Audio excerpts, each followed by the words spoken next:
வணக்கம். நான் உங்கள் அன்பான சயின்டிபிக் வேதிக் அஸ்ட்ராலஜர் அஸ்ட்ரோரஞ்சி பேசுகிறேன். நல்லது நினைப்போம், நல்லதே நடக்கும். தொடர்ந்து நம்மளுடைய வீடியோஸ்லாம் நீங்கள் பார்த்துட்டு இருப்பீங்க நம்புகிறேன். சயின்டிபிக் வேதிக் அஸ்ட்ராலஜி முறையில், அதாவது அறிவியல் சார்ந்த வேத ஜோதிட முறையில் பார்த்தீங்கன்னா, நாம் எப்படி நம்மளுடைய போன ஜென்ம பாவ புண்ணிய கர்மா இந்த ஜென்மத்தில் சாதகமற்ற வாழ்க்கை சம்பவங்களாக உருவெடுக்குதுங்கிறது. அதுக்கு இந்த ஒளி தத்துவம் அப்படிங்கிற அறிவியல் சார்ந்த ஒரு விஷயம் எப்படி நமக்கு துணை புரிகிறதுங்கிறது துல்லியமாக பார்த்து கொண்டிருக்கிறோம். அந்த முறையில பார்த்தீங்கன்னா, அந்த வகையில இந்த வீடியோல மிதுன ராசிக்கு 2025 ஆங்கில புத்தாண்டு, அதாவது ஜனவரி மாதம் முதல் டிசம்பர் மாதம் வரை எத்தகைய ஒரு ஆண்டுக்காக பலாபலன்கள் நிறைந்த ஒரு ஆண்டாக இருக்க போகிறதுங்கிறது நம்ம பார்க்க போறோம். அதுக்கு முன்னாடி இந்த சேனல் ஃபர்ஸ்ட் டைம் வரவங்க மறக்காம சப்ஸ்கிரைப் பண்ணுங்க, ஃப்ரெண்ட்ஸ் அண்ட் ரிலேட்டிவ்ஸ்க்கு ஷேர் பண்ணுங்க.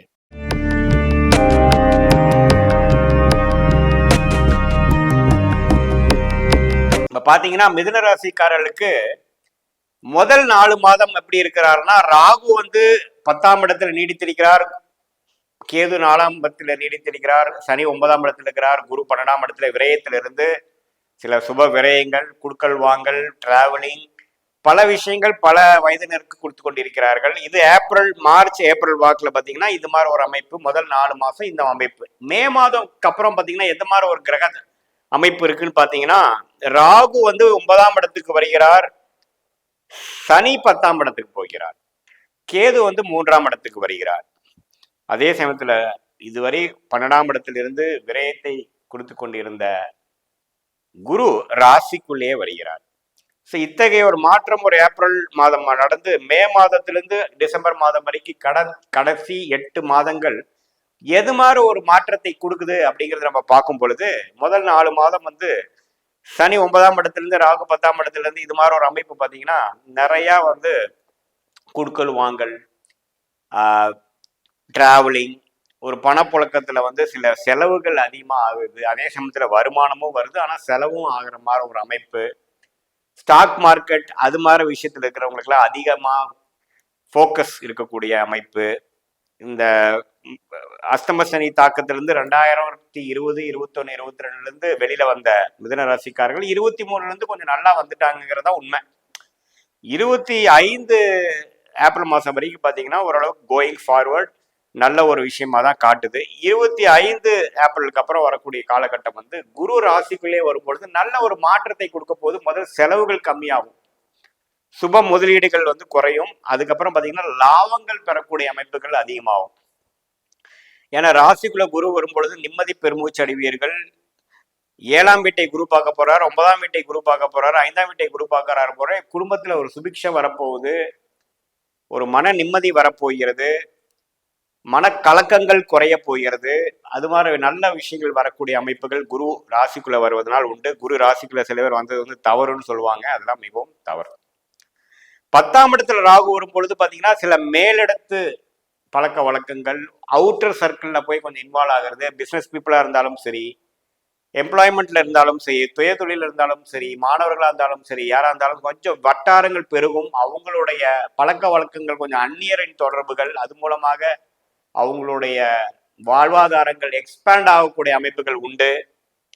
அதே சமயத்துல கேது 4ஆம் இடத்துல இருந்து, ராகு 10ஆம் இடத்துல இருந்து 9ஆம் இடத்துக்கு பாக்கியஸ்தானத்துக்கு வரனால அது மாதிரி ஒரு அமைப்புகள் கொடுக்குது. சனி 10ஆம் இடத்துக்கு போவதனால என்ன கொடுக்குதுன்னு பாத்தீங்கன்னா, அதிகமான வேலை பளு, அலைச்சல்கள், உத்தியோகத்துக்காகவும் வேலைக்காகவும் அதிகமான கடுமையான உழைக்கக்கூடிய லாங் அவர்ஸ் என்று சொல்லப்படுகிற அமைப்பு கொடுக்குதுங்க.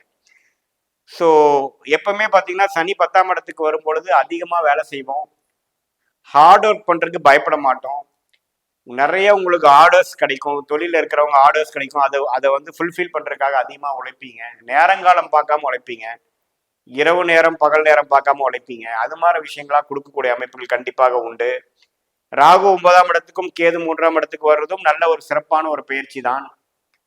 கொஞ்சம் லாபங்கள் பெருகும், செலவுகள் குறையும், அது மாதிரி விஷயங்கள் இருக்கு. தந்தையார் அது மாதிரி சில உடல்நிலைகள் மட்டும் கொஞ்சம் மருத்துவ செலவுகள் அது மாதிரி சில விஷயங்கள் உண்டு. மற்றபடி பார்த்தீங்கன்னா ராகு 10ஆம் இடத்துல இருந்து 9ஆம் இடத்துக்கு வர்றது ஒரு அருமையான விஷயம். ஏப்ரல் மாசத்துக்கு அப்புறம் வர்றது. சனி 10ஆம் இடத்துக்கு போறப்போ அதிகமான ஒரு உழைக்கக்கூடிய, முன்னேறக்கூடிய, அடுத்த கட்ட முயற்சிகளை கொடுக்கக்கூடிய மாணவர்களா இருந்தாலும் சரி, ஓரளவுக்கு ஒரு 4 மணி நேரம் 5 மணி நேரம் படிச்சுட்டு இருந்தவங்க 8 மணி நேரம் படிக்க ஆரம்பிச்சிருவாங்க. அதே சமயத்துல ஒரு ஹவுஸ் ஒய்ஃபா இருக்கிறாங்க, ஒரு சுமாரான வேலைகள் செஞ்சுட்டு இருக்காங்கன்னா சனி 10க்கு வரப்போ அதிகமான வேலையை எடுத்து பண்ணுவாங்க, எக்ஸ்ட்ரா ஒர்க் பண்ணுவாங்க, வேற ஏதோ பிசினஸ் ஸ்டைல்ல பண்ண முடியுமான்னு பார்ப்பாங்க. அது மாதிரி விஷயங்கள் அதிகமான உத்வேகமும் உழைக்கக்கூடிய ஒரு தருணமாக இருக்கக்கூடிய அமைப்பாக இருக்கிறது. ஒரு நல்ல தசாபுக்திகள் போகும்பொழுது இன்னுமே நல்ல வாழ்க்கையில உயர்றதுக்காக தான் நீங்க இதெல்லாம் பண்றீங்கிற ஒரு அமைப்பு இருக்கு. செலவுகள் குறைய போகிறது. வருமான வராதுக்கு முன்னாடி கடன் கட்டுறதுக்காக நம்ம வட்டிக்கு எடுத்து வைக்கிறதும், செலவுகள் முன்னாடியே நிக்கிறதும் பாத்தீங்கன்னா 5ஆம் தேதிக்குள்ள இருக்கிற வருமானத்துக்கு எல்லாமே செலவுகள் முடிஞ்சு 10ஆம் தேதிக்கு மேல கையில காசு இல்லைங்கிற விஷயம்லாம் கொஞ்சம் நிலை மாறும் மிதுன ராசிக்காரர்களுக்கு. குரு வந்து இப்ப ராசிக்குள்ள வரும்பொழுது செலவுகள் கட்டுப்பட்டு மனம் சாந்தியாகி செலவு பண்ற டெண்டன்சியும் கம்மியாகி கொஞ்சம் பணம் சேரக்கூடிய ஒரு அமைப்பும், ஒரு வெளிவட்டாரம் அதிகமா போகக்கூடிய அமைப்பும், முயற்சிகள் அதிகமாகி வாழ்க்கையில ஜெயிக்கக்கூடிய அமைப்புக்குள்ள ஒரு உத்வேகமும் ஒரு ஆம்பிஷனும் கிடைக்கக்கூடிய அமைப்புக்குள்ள போறோம். என்னடா இவ்வளவு நாள் ஏனோ தானே இருந்துட்டோம், இப்போவாச்சும் நமக்கு இது மாதிரி ஒரு பொறுப்பு வந்ததே அப்படிங்கிற மாதிரி மற்றவங்க வந்து இது மிதுனராசிக்காரங்களை பெற்றோர்களா இருந்தாலும் சரி, இப்போவாச்சும் கொஞ்சம் பொறுப்பா நல்லா வேலை செய்யறான், நல்லா படிக்கிறான் அப்படிங்கிற மாதிரி ஒரு ஒரு சிரத்தையான ஒரு மென்டாலிட்டிக்குள்ள போகக்கூடிய அமைப்பு மிதுனராசிக்காரர்களுக்கு இந்த கிரக அமைப்புகள் கொடுக்கின்றது. ஸோ எப்படி பார்த்தாலும் பார்த்தீங்கன்னா 2023 24ல சனி 9ஆம் இடத்துல இருந்து ராகு 10ஆம் இடத்துல இருக்கிற அமைப்போட ராகு 9ஆம் இடத்துல வந்து குரு பார்வை பெறுவதும் சனி 10ஆம் இடத்துக்கு போவதும் ஒரு அருமையான ஒரு மாற்றத்தையும் வாழ்க்கையில பார்த்தீங்கன்னா ஒரு மாணவர்களா இருந்தாலும் செல்ஃப் எம்ப்ளாய்டா இருந்தாலும் இல்லத்தரசிகளாக இருக்கிற மிதுனராசிகளாக இருந்தாலும் சீனியர் சிட்டிசனா இருந்தாலும் கொஞ்சம் அவங்க என்ன செய்யணும்னு நினைச்சு இந்த பிறவி எடுத்தாங்களோ அதுல அதிகமான உத்வேகமும் சிரத்தையும் லாங் ஹவர்ஸும் ஃபோக்கஸும் கொடுக்கக்கூடிய அமைப்புகள் இருக்கும். ஸோ இது வரைக்கும் கொஞ்சம் பொறுப்பு இல்லாமல் இருக்கிறவங்க பார்த்தீங்கன்னா மிதுனராசிக்காரங்க அடுத்ததுல அவங்க கண்டிப்பாக செய்ய வேண்டிய நிலைமைக்கு வந்துருவாங்க. அந்த அளவுக்கு பொறுப்பும் அந்த அளவுக்கு எக்ஸ்பெக்டேஷனும் ரெஸ்பான்சிபிலிட்டியும் அவங்க தலையில வைக்கக்கூடிய அமைப்பு வந்துடும். ஸோ அந்த விஷயத்துல பார்க்கும் பொழுது பிற்காலத்துல திரும்பி பார்க்கும் பொழுது 2025 ஒரு கேம் சேஞ்சராக மிதுன ராசிக்காரர்களுக்கு இருக்கக்கூடிய ஒரு அருமையான புத்தாண்டாக இருக்க போது, குறிப்பாக கடைசி 8 மாதங்கள்.